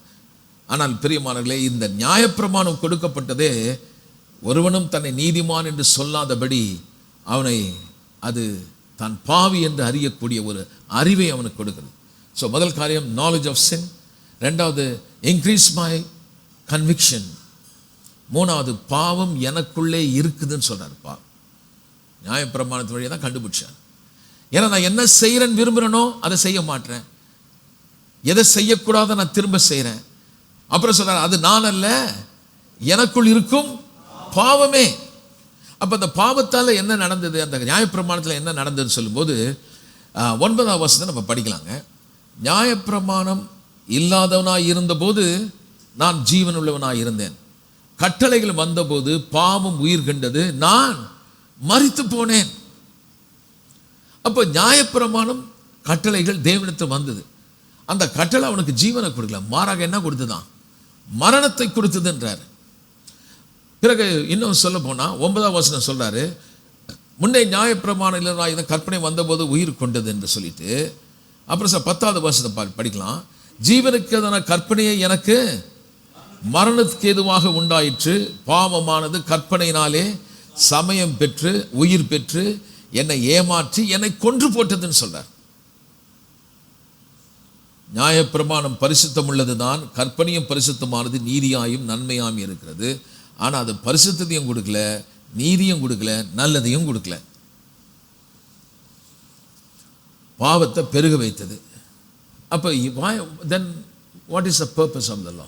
இதனால நமக்கு பிரயோஜனமே இல்லைன்னா ஏன் அந்த நியாயப்பிரமாணம் கொடுக்கப்பட்டது? கலாத்தியர் 3ஆம் அதிகாரத்துக்கு போகலாங்க. 22லேருந்து 24 வரைக்கும் நம்ம பார்க்கலாம். இதெல்லாம் சொல்லிவிட்டு நான் பிறகு கன்க்ளூட் பண்ணும்போது, முடிக்கும்போது சில காரியத்தை நான் சொல்கிறேன்.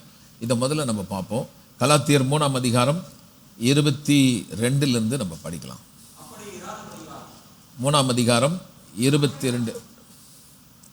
அப்படி இல்லாதபடினாலே இயேசு கிறிஸ்துவை விசுவாசத்தினாலே பலிக்கிற வாக்குத்தத்தம் விசுவாசம் உள்ளவர்கள் அளிக்கும்படி வேதம் எல்லாரையும் ஏகமாய் பாவத்தின் கீழ் அடைத்து போட்டதான். நியாயப்பிரமாணத்தை பேசின உடனே எல்லாரும் தான் பாவிகள் என்று சொல்லி அதை அவங்கள வளைச்சி போட்டுச்சு. விசுவாசம் வருகிறதுக்கு முன்னே வெளிப்பட போகிற விசுவாசுக்கு ஏதுவான நாம் அடைக்கப்பட்டவர்களாய் நியாயப்பிரமாணத்தின் கீழ் என்ன பண்ணப்பட்டிருந்தோமா, காவல் பண்ணப்பட்டிருந்தோம். என்னை குற்றப்படுத்தி நான் பாவின்னு சொல்லிச்சு, தொடர்ந்து நான் பாவத்தை செய்யக்கூடாத எண்ணம் இருக்குது, அதுக்கு பதிலாக கைமாறா அந்த ஆண்டவன் கோபப்படக்கூடாதுன்னு சொல்லி பல பிராயச்சித்தத்தை செய்ய வச்சது. அப்போ இந்த கட்டளை என்ன பண்ணுச்சுன்னா, திரும்பவும் அந்த பழைய வாழ்க்கை போகாதபடி செய்யக்கூடாதுன்னு சொல்லி என்னை கட்டுப்படுத்தவும் என்னை காவல் காக்கிற மாதிரி இருந்துச்சான். இவ்விதமாக விசுவாசத்தினாலே நீதிமான்களாக்கப்படுவதற்கு நியாயப்பிரமாணம் கிறிஸ்தவத்தில் வழி நடத்துகிற உபாத்தியாய் இருக்கிறது. அப்போது நியாயப்பிரமாணம் எதுக்கு கொடுக்கப்படுதுன்னா, எப்படி ஒரு ஆசிரியர் ஒரு மாணவனுக்கு கற்றுக் கொடுக்குறாரோ அதுபோல இந்த கட்டளைகள் எது நல்லது, எது கெட்டது, எது பாவம், எது சாபம் என்பதை எனக்கு கற்றுக் கொடுத்துச்சு. இப்போ அது வந்ததுனால தான் அது என்னை டீச் பண்ணிச்சு, இதை செய்யக்கூடாது அதை செய்யக்கூடாதுன்னு சொல்லிச்சு. ஆனால் விசுவாசம் வந்த பின்பு இயேசு சிலுவையில் எனக்கு என்ன செய்தார் என்பதை தெரிந்த பிறகு நாம் உபாத்திக்கு அல்லது இந்த டீச்சருக்கு கீழே நாம் இல்லையே, இல்லது நாம் இந்த நியாயப்பிரமாணத்துக்கு கீழே இல்லையே. நீங்கள் எல்லாரும் கிறிஸ்துவை பற்றும் விசுவாசத்தினாலே தேவனுடைய பிள்ளைகளாக இருக்கிறீர்கள். அப்போ இதுக்கு முன்னாடி நியாயப்பிரமாணம் கொடுத்தது காரணம் என்னவென்றால், என்னை குற்றவாளி என்று காட்டி இதிலிருந்து நான் விடுபட எனக்கு ஒரு ரட்சகர் வேணும், எனக்கு ஒரு மீட்பர் வேணும், எனக்கும் தேவனுக்கு நடுவே நிற்கக்கூடிய ஒரு ஆசாரியன், ஒரு நல்ல ஆசாரியன், நல்ல ஒரு பிரதிநிதி எனக்கு தேவைப்பட்டது. மனுஷனாக ஒரு ஆள் வந்து நடுவில் நிற்க வேண்டியதான். ஆனால் அந்த நடுவில் நிற்கிறது, மத்தியஸ்தம் பண்ணுறதுக்கு எவனோ தகுதி கிடையாது. கவனிக்கிறீங்கன்னு நினைக்கிறேன். கோயிலில் இருக்கிறவங்க மத்தியஸ்தர் கிடையாது. நம்ம என்ன நினைக்கிறோம், எனக்கு ஒன்றும் தெரியாது, ஒரு கோயிலில் போனால் அங்கே ஒரு சாமியார் இருக்கிறார், அவர் நடுவே நின்று அவர்கிட்ட ஏதாவது பேசி நம்மளுக்கு வாங்கி கொடுக்குறது, அவர் நடுவே நின்று எல்லாத்தையும் பண்ணிடுவாருன்னு. இப்போ உங்களுக்கு தெரியணும், அவரும் ஒரு பாவி. அவரும் உங்களுக்கு எதையும் அவருடைய செயலில் போய் அவர் பேரை பயன்படுத்தி உனக்கு எதையும் கொண்டு வர முடியாது. அதனால வேதம் சொல்லுது, ஒரே ஒரு மத்தியஸ்தன் தானா, தேவனுக்கும் மனுஷனுக்கும் நடுவே ஒரே ஒரு மத்தியஸ்தன், மத்தியஸ்தனாக இயேசு அல்லாமல் வேறே மத்தியஸ்தன் இல்லவே இல்லை. பழைய ஏற்பாட்டில் மத்தியஸ்தன் ஆசாரி நின்று ஜனங்களுக்காக நடுவில் நின்று இந்த மிருகம்லாம் வரும்பொழுது பலி கொடுத்த ஆக்டிவிட்டிஸ் பயங்கரமாக நடக்கும் பாருங்கள். அந்த ரத்தம் சிந்துறதும், அந்த தண்ணி எடுத்து தெளிக்கிறதும், சாம்பல் கடாரி எடுத்து போடுறதும், அந்த அதுலேருந்து வர சாம்பலை தூவி விடுறதும், எப்படி இருப்பாங்க கொஞ்சம் யோசிச்சு பாருங்கள். அந்த சாம்பல்லாம் வந்து அப்படியே வந்து விழும்போது நல்லா போன மூஞ்சி கூட சாம்பல்லாம் படிஞ்சிடும். ஏறக்குறையும் கொஞ்சம் பேய் மாதிரியே இருக்கும் நினைக்கிறேன். அங்கே ஒரு பக்கம் பலி, ரத்தம் ஓடுது, இந்த பக்கத்தில் புகை மண்டலம் கொழுப்பெல்லாம் போட்டு எல்லாத்தையும் போட்டு கறி எரிக்கிறான், ஒரு பக்கம் சாம்பல்லாம் பறந்து வருது, ஒரு பக்கம் தூபம் போட்டு, ஒரு பக்கம் மோளம் கிண்ணறம் நாதஸ்வரம்லாம் போட்டு அடின்னு அடிக்கிறான். அடித்து கை தட்டி பாட்டு பாடுற சத்தமாக காதே கிழிஞ்சு போகுது. இவ்வளோ நடக்குது. இப்பா இங்கே சொல்லுப்பா, இந்த கடவுள் யாருன்னு கேட்டால் அவனுக்கு தெரியல, சொல்ல தெரியல. எனக்கு தெரியாதுப்பா, உள்ள ஒருத்தர் இருக்கிறாரு, என் வேலை மோளம் அடிக்கிறது தான். அவனை போய் கேட்டான், என்ன பண்ணிட்டு இருக்க நீ என்ன பண்ணுற, இவரை பற்றி தெரியுமா? எனக்கு கொடுத்த வேலை வெற்றி ரத்தத்தை சிந்த போகிறது, அதுதான் நம்மளுடைய வேலை, அதுக்கு மேலே நமக்கு ஒன்றும் தெரியாது. இப்போ இப்படி ஆக்டிவிட்டிஸ் நடக்குது வழியா. சரி, ஒருத்தர் உள்ளே போயிருக்காரு, அவர்கிட்ட போய் கேட்டால் அவர் சொல்கிறார், அதெல்லாம் நமக்கு தெரியாது, எங்களுக்கு ஒருத்தர் சொல்லி கொடுத்தாரு இது மாதிரி செய்யணும்னு, அதனால் நாங்கள் பண்ணிகிட்ருக்கோம். ஆனால் பிரியமானவர்களே, ஒருவர் இந்த உலகத்திலே வந்தார்.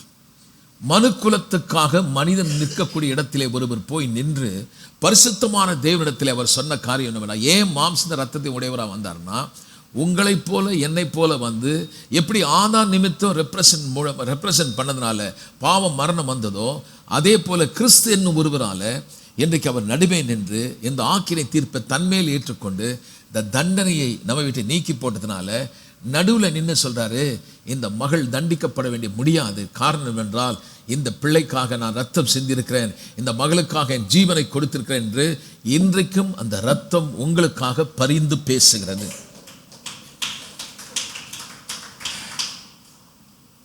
இப்போ அதனால நம்ம வந்து நியாயப்பிரமாணத்தின்படி நம்ம வாழல, விசுவாசத்தினாலே நாம் பிழைக்கிறோம். விசுவாசத்தினாலே நீதிமான் பிழைப்பான். அப்ப நியாயப்பிரமாணம் என்னை தேவனு கிறிஸ்துவுக்கு நேராக அவர் செய்த செயல் எனக்கு ஒரு மத்தியஸ்தரை கொண்டு போகும்போது, நான் அவரை பார்க்கையிலே அவர் செய்து முடித்ததை, அந்த சுவிசேஷத்தை கேட்கும் பொழுது என் உள்ளத்தில் ஒரு விசுவாசம் வருகிறது. எப்படி உங்களுக்கு நீதி உண்டாகிறது? ரோமர் 10ஆம் அதிகாரம் 9வது வசனத்தையும் 10வது வசனத்தையும் நம்ம படிச்சிருவோம். என்னவென்றால், கர்த்தராகிய இயேசுவை உன் வாயினாலே அறிக்கையிட்டு தேவன் அவரை மரித்தோர்ந்து எழுப்பினார் என்று நீங்க எதுவும் செய்ய வேணாம், அவர் செய்ததை விசுவாசித்தால் நீங்கள் ரட்சிக்கப்படுவீர்கள். நீதி உண்டாக, ஹல்லேலூயா, நீதி உண்டாக முடி வெட்டணும்னு சொல்ல, நீதி உண்டாக சோறு போடுன்னு சொல்லல, நீதி உண்டாக உங்க வீட்டில் இருக்கிற கோல்டெல்லாம் வந்து கோயிலுக்கு கொடுன்னு சொல்லல, நீதி உண்டாக ஏழைகளுக்கு அன்னதானத்தை பத்தி பேசல, நீதி உண்டாக நான் செய்ததை இருதயத்தில் விசுவாசி. உன் பாவத்துக்காக நான் பலியானேன், உன் பாவத்துக்காக நான் தண்டிக்கப்பட்டேன், மரித்தேன், 3ஆம் நாளில் உயிரோடு எழுந்ததை யாராவது ஒருவன் விசுவாசித்தால் அவனுக்கு, உங்களுக்கும், அவர் யாரெல்லாம் அவர்களுக்கு தேவனுடைய நீதி இலவசமாக கொடுக்கப்படுகிறது. அந்த தகுதி வருது பாருங்க, அவருக்கு முன்னாடி நிற்கக்கூடிய அந்த தகுதி எதனால் வருதுன்னா, இதுக்கு முன்னாடி எனக்கு தகுதியே இல்லைன்னு சொல்லிச்சு இந்த சட்டம். இந்த சட்டம் என்னை குற்றப்படுத்தது, இந்த சட்டம் என்னை ஆக்கினைக்குள்ளாக தீர்த்தது. இந்த சட்டம் பரிசுத்தமானதை நான் பரிசுத்தத்தில் கொடுக்கல. ஆவிக்குரியதாக இருந்தது, என்னை ஆவிக்குரிய மகளா என்னை வழி நடத்தலை. மாறாக மாம்சத்துக்குரியவன் நீ பலவீனன், பாவி என்று குற்றப்படுத்தியது. ஆனால் இயேசு கிறிஸ்து ஒருவர் வரும்போது பாவியான மனுஷனாகிய ஒருவனை நீ தேவ நீதி என்ற ஒரு அழிக்க முடியாத ஒரு காரியத்தை இலவசமாய் நீதியாக ஈவின் பரிபூரணத்தை உனக்கும் எனக்கும் இலவசமாக கொடுத்திருக்கார். அதனால தான் நான் சொல்கிறேன், உங்களுக்கு நிற்கக்கூடிய தகுதி கிடைச்சனால இப்போ நீங்கள் கேட்டால் கண்டிப்பாக கிடைக்கும். நீங்கள் தண்டிக்கப்பட வேண்டிய இடத்துல இல்லை, உங்கள் பாவங்கள் நீக்கப்பட்டது. அப்போ நீங்கள் ஜெபிக்க போகும்போது ஒரு காரியம் தெரியணும், இனி ஆதாமுக்குள்ளே இல்லை, நான் கிறிஸ்துவுக்குள் இருக்கிறேன். கிறிஸ்துவுக்குள் என்னுடைய அடையாளம் கொடுக்கப்பட்டிருக்கு. முன்பு ஆதாமுக்குள் ஒரு அடையாளம் கொடுக்கப்பட்டது, நான் பாவி, நான் தண்டிக்கப்பட வேண்டியவன், மீறுதலின் பலன் என் மேல் இருந்தது. ஆனால் கிறிஸ்துவுக்குள் வந்த பொழுது என் ஐடென்டிட்டி மாறுகிறது. இப்பொழுது நான் புது சிருஷ்டி. அந்த பழைய காரியங்கள் ஒழிந்து போயின, எல்லாம் புதிதாயின. இனி நான் பலவீன் அல்ல, நான் பலவான். இனி நான் பாவி அல்ல, நான் நீதிமான். இனி நான் சாபத்துக்குரியவன் அல்ல, நான் ஆசீர்வாதவன். இனி நான் தரித்திரன் உள்ளவன் அல்ல, நான் செழிப்பு உள்ளவன். நான் தோல்வியானவன் அல்ல, நான் வெற்றியின் பிள்ளை. நல்லா கை தட்டலாமே. இப்படிப்பட்ட ஒரு மகத்துவமான காரியத்தை தான் கர்த்தர் இந்த கல்வாரி சிலுவையில் செய்து முடித்தார். இப்போ இந்த கிருபை என்று சொல்லும்போது நம்ம எதையுமே செய்யல, எல்லாம் இலவசமாக கொடுத்துட்டார். இப்போ 6ஆம் அதிகாரம் 1வது வசனம் வண்டி படிப்போம். ரோமர் 6ஆம் அதிகாரம். நமக்கு நம்ம பிரயோஜனத்துக்காக 6ஆம் அதிகாரம் போட்டிருக்காங்க. ஆனால் அது லெட்டர் கண்டினியூ வருது, அப்படியே சீரியலாக வருது. அடுத்த வசனம் படிங்க, அது 6ஆம் அதிகாரம் 1வது வசனம். இவ்வளோ கிருபையை பற்றி சொல்லிட்டாரு, இலவசமாக நமக்கு நீதியை கொடுத்துட்டாரு, நியாய தீர்ப்பு நம்ம மேலே கொடுக்கப்பட்டாயிடுச்சு. இதுக்கு முன்னாடி என்னுடைய தீர்ப்பு ஆதாம் வழியாக நான் தண்டிக்கப்பட வேண்டும் இருந்தது. ஆனால் கிறிஸ்துவுக்குள்ளாக என்னை நீதிமான் என்ற ஒரு தீர்ப்பு கொடுக்கப்பட்டது. அது நிமித்தம் நான் இப்போ முழு ஆசீர்வாதத்தை நான் பெற்றுட்டேன். நான் எதையும் செய்யலை. இப்போ நான் பாவத்தின் கீழ் அல்ல, பாவம் என்னை ஆள முடியாது, நான் இப்பொழுது விடுதலை ஆயிட்டேன் அப்படின்னு சொல்லிட்டு இப்போ 6ஆம் அதிகாரத்தில் ஒரு காரியத்தை கொண்டு வரார். என்னது? ஆகையால் என்ன சொல்வோம்? கிருபை பெருகட்டும் அப்படின்னு சொல்லி பாவத்திலே நிலை நிற்கலாமா? கூடாதே. நல்லா சொல்லுங்க. நல்லா சொல்லுவோம். அடுத்த வாரம் பார்க்கலாம். இந்த கிருபையை குறித்து சொல்லும்போது சில பேர் நினைக்கிறாங்க, கிருபையை பற்றி சொல்ல ஜனங்க பாவத்தை செய்வாங்க. இல்லை, நல்லா கவனிங்க, அது பிசாசுடைய போய். நியாயப்பிரமாணத்தை சொல்ல தான் பாவம் பெருகும். கிருபையை பற்றி பேச தேவ நீதி பெருகும். ஆனால் என்ன சொல்லிட்டாங்க, கிருபையை பற்றி பேசி சபை மக்களை கெடுக்கிறாங்க. இது ஒரு கிருபையின் உபதேசம்ன்றாங்க, ஒரு நூதன உபதேசம் கிடையாது. இது பவுல் அப்படியே எழுதி வச்ச உபதேசம். இதை எடுத்து காட்டல, சிலுவையை பற்றி சொல்லலை, சும்மா எடுப்பிலேயே நீ பாவியாக்கும், கர்த்தர் உன்னை தண்டிக்கிறார், ஒரு கோபம் இருக்குது, உங்கள் தாத்தாவுடைய சாபம்லாம் உன் வீட்டில் இருக்குது, நீ ஏதோ தப்பு செய்துட்டேன்றாங்க. ஆனால் வேதம் நீங்கள் செய்த பற்றியே சொல்ல, ஒருவன் செய்த பாவம், ஒருவன் செய்த மீறுதல், ஒருவனால் வந்த அந்த ஆக்கினை தீர்ப்பு. இப்பொழுது இயேசு கிறிஸ்து ஒருவரால் எனக்கு நீதி கொடுக்கப்பட்டது, நான் ஆசீர்வதிக்கப்பட்டிருக்கேன்னா இனிமேல நான் எந்த செயலை செய்யணும், நான் எப்படி வாழணும், இனி நான் நோ மோர் அண்டர் லா, நியாயப்பிரமாணத்தின் கீழே இல்லை, சட்டம் சொல்லுது அதனால செய்யாமல் இல்லை, கிருபைக்குட்பட்டபடினால எப்படி பாவத்திலிருந்து வெற்றியோடு வாழ முடியும், எப்படி கிறிஸ்துவை பிரதிபலித்து காட்ட முடியும் என்பதெல்லாம் வரும் நாளில் நம்ம பார்க்கலாம். பாவம் நம்மை ஆளவே முடியாது. We created to reign. ஆளும்படியாக தேவன் நம்மை சிருஷ்டித்திருக்கிறார். ரட்சிக்கப்பட்டோம். பழைய பாவம் உங்களுக்கு பலவீனம் இருந்தா இன்னைக்கு நல்ல செய்தியை நான் வச்சிருக்கேன், அது உன்னை ஆள முடியாது. ஒருவேளை வியாதியிலே ரொம்ப துன்பப்பட்டிருந்த நீங்க திரும்ப அந்த வியாதி வருதுன்னா அது இன்னி உங்க மேல ஆளுகை செலுத்த முடியாது. பல வருஷமா உங்க குடும்ப சாபத்தில் இருந்ததுன்னா அந்த சாபம் ஏன் தெரியலைங்க. ஒருத்தர் சொல்றாரு, அவங்க வீட்டில் எத்தனையோ தலைமுறைக்கு அந்த வீட்டில் செத்துருவாங்களாம், 21 வயசு வந்தோன்னே செத்துருவாங்களாம். ஒரு சாபம். நான் அவங்க சொல்கிறத கேட்டேன், ஆச்சரியமாக இருந்தது எனக்கு கேட்கறது. அதனால் அவங்களுக்கு ஒரு பயம் பாருங்கள். ஒரு குழந்தை பிறந்த ஒரு 21 வயசு ஆச்சுன்னா அது என்ன ஆகிடுமோ, செத்துருமோன்ற அப்படி ஒரு சாபமா அந்த வீட்டில் அவங்க சொல்கிறாங்க. அதெல்லாம் நம்பாதீங்க, அப்படிலாம் சாபம்லாம் கிடையாது. கர்த்தர் அப்படி செய்கிறவர் அல்ல. யாராவது சொல்லிட்டாங்கன்னா அதை அப்படியே பிடிச்சிக்கூடாது. அந்த சாபம் இருக்குது, இந்த சாபம் இருக்குது, எங்கள் தாத்தா ஏதோ தப்பு பண்ணிட்டு போயிட்டார், அதனால் எங்கள் வீட்டில் இவ்வளோ கேடுகள்லாம் நடந்துட்டு இருக்குன்னா ஒரு நல்ல செய்தி பண்ணிட்டு இருக்கேன். ஆதாம் வழியாக வந்த பாவம் சாபம் முடிஞ்சிச்சுன்னா இப்போ இந்த தாத்தா கதையெல்லாம் பேசிட்டு இருக்க கூடாது. அவன் ஒருவனுடைய செயல் நம்மேல் தீர்ப்பாக கொடுக்கப்பட்டதனால் இயேசு கிறிஸ்து ஒருவராலே அவர் செய்த செயலினாலே நீங்கள் நீதிமானாக்கப்பட்டீர்கள், நீங்கள் பரிசுத்தமாக்கப்பட்டிருக்கிறீர்கள், நீங்கள் தண்டிக்கப்பட வேண்டிய அவசியம் இல்லை. இப்படி தேவன் விடுதலை கொடுத்த பிறகு கிருபையை பற்றி தெரிஞ்சு நம்ம திரும்பவும் பழைய வாழ்க்கை வாழலாமா? எல்லாம் சேர்ந்து சொல்லுவோம், கூடாதே. நல்லா சொல்லணுமே. அது அடுத்த வாரம் பார்க்கலாம் பாருங்க. கண்டிப்பாக நம்மளால் பழைய வாழ்க்கையை வாழ முடியாது. அவனால் வெற்றிகரமான ஒரு வாழ்வை நாம் நடத்த முடியும். இந்த கிருபைக்கு ஒரு வல்லமை உண்டு, அதை நாம் பார்ப்போம். எழுந்து நாம் கர்த்தரை துதிப்போம்.